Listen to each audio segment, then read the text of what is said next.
Hey tout le monde, j'espère que vous allez bien. On se retrouve aujourd'hui pour un challenge parce que vous m'en avez demandé et c'est pas un petit challenge à prendre à la légère, c'est un truc hyper chelou, donc accrochez-vous parce que vous vous attendez pas du tout à ce que vous allez voir. Et après, pas la peine de me dire que j'ai pété un câble parce que je le sais déjà. Donc je voulais donc vous faire un challenge et je suis tombée sur cette jeune Instagrammeuse qui s'appelle Rachel Newton qui se maquille sur une vidéo, qui s'est maquillée entièrement avec de la bouffe. Oui, vous ne rêvez pas. Elle s'est maquillée uniquement avec des trucs comestibles qui se trouvent dans sa cuisine. Et je vais le faire moi aussi parce que je trouve que c'est un challenge qui n'est pas arrivé beaucoup en France, en tout cas par nos grandes youtubeuses françaises. J'ai à ma disposition du Nesquik, de la farine, du miel, enfin plein de trucs qui se mangent. Et donc, c'est parti. Pour commencer, je vais commencer avec le teint, avec le contouring, tout simplement pour réchauffer notre teint. Mais pas avec de bronzer, non, non, non, nous allons faire ça avec du Nesquik. Ce n'est pas sponsorisé, bien évidemment. Donc, étant donné que c'est de la poudre, ça va pas tenir, c'est pas compact, et donc il faut que je mélange ça avec de l'eau. 3 hours later. Ce que ça donne quand j'ai mélangé un peu de Nesquik avec de l'eau, ça fait un truc un petit peu chelou, mais c'est marron, donc ça va aller comme bronzer. Et je vais prendre ce pinceau-ci, ouh là là. C'est pas très, je sais pas quoi, d'ailleurs. Ça sent bon par contre. Et c'est grave chelou. Ça fait une texture hyper chelou et du coup, mon pinceau ça fait bizarre quoi. Voilà. Au doigt. Pour que ce soit plus naturel. Alors, on va réutiliser le Nesquik pour pouvoir faire nos sourcils. Cette fois-ci, je prends un pinceau un petit peu plus fin. J'ai l'impression de faire un tuto hyper normal alors que c'est pas du tout normal, c'est hyper chelou, donc m'en voulez pas. Alors on va voir ce que ça donne. Je pense que c'est pas du tout ma couleur, c'est horrible. Oh là là, ça va faire moche. En plus j'ai dépassé, je suis trop nulle. Ça va coller les sourcils, ça va être horrible. Par contre là où il y a mes sourcils, ça va, ça les dessine. C'est pas du tout la même couleur, les miens sont plus foncés, moins marron, plus noir, mais bon, franchement c'est du Nesquik, donc on va pas s'attendre à ce que ce soit mieux, ça va. J'espère que les gens qui passent dans la rue me voient pas. L'avantage c'est que si on a trop on peut manger, hein. Donc je vais en mettre sur mon front. Donc après je me lave les cheveux, donc ça va. Heureusement que j'ai pas fait ça, j'en mets un peu là. Voilà, ça va suffire je pense. On cherche pas à ressembler à des gogoles non plus. C'est horrible, ça colle.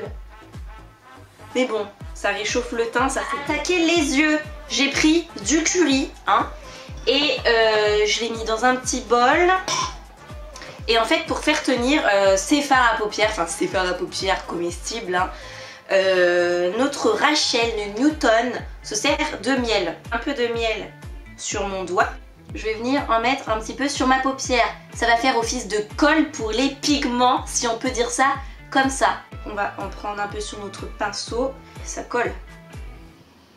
Et donc, on aura un fard à paupières jaune. Pas m'en vouloir, j'ai pas grand chose hein, comme épice. Ensuite, on va continuer notre teint parce qu'il n'est pas fini, il y aura d'autres choses après, vous allez voir. Mais je sais pas si vous connaissez la technique du baking. C'est une technique qui consiste à illuminer avec une poudre. Alors c'est bizarre parce que mes paupières se collent, désolée. À illuminer avec une poudre en fait, une poudre très blanche. Et surtout pour cacher les cernes, apparemment c'est un truc de ouf pour cacher les cernes. Les youtubeuses font ça en général avec la fameuse poudre Laura Mercier ou la fameuse poudre Make Up Forever. Mais si vous ne la possédez pas, je vous conseille la farine. Enfin non, je vous conseille pas franchement. Je ne vais rien conseiller dans cette vidéo, vaut mieux. Enfin, je sais pas si vous avez vu des voix off, le challenge... ma mère fait ma voix off ou mon copain fait ma voix off. Ils disent quand on passe à l'épreuve du baking en fait, ils sont là à dire c'est quoi ça, c'est de la farine, et du coup bah, c'est ça qui m'a donné l'idée de mettre de la farine. Et il y a aussi notre chère Rachel qui met aussi de la farine. Donc on va s'en servir pour illuminer, on va s'en servir donc comme highlighter. Et apparemment c'est super ouf pour cacher les cernes. Donc on va illuminer notre teint ici, sur le bout du nez. Là où on devrait mettre de l'highlighter. Hop. Magnifique. Je vais continuer de prendre la farine pour mes paupières, truc que je fais souvent. Donc ici on met du blanc. Pour terminer, on va faire le blush, les petites joues roses et le rouge à lèvres. Donc comme on va tout faire ça, nous allons tout simplement prendre du sirop de grenadine. Et donc, oh j'adore, ça fait frais. Oh ça s'estompe bien. On dirait, enfin c'est horrible mais ça va, ça s'estompe. Et enfin je vais en mettre sur mes lèvres, donc ça fera gloss. Désolée, ça fera pas rouge à lèvres mat. Oh franchement ça me fait penser à un gloss que j'avais qui était assez cool. Ça fait le même effet. Ouais. Ça fait un petit peu l'effet brillant et un petit peu rosé. Franchement, je crois que c'est le truc le mieux de la vidéo parce que le reste c'est un petit peu foireux. Oh c'est trop bon. Donc voilà à quoi je ressemble après m'être mis du Nesquik, du miel, de la farine, du sirop et du curry sur la face. C'est hyper drôle à faire et j'espère que cette vidéo vous aura plu. Je vous fais d'énormes bisous et je vous dis à la semaine prochaine pour une autre vidéo. Ciao!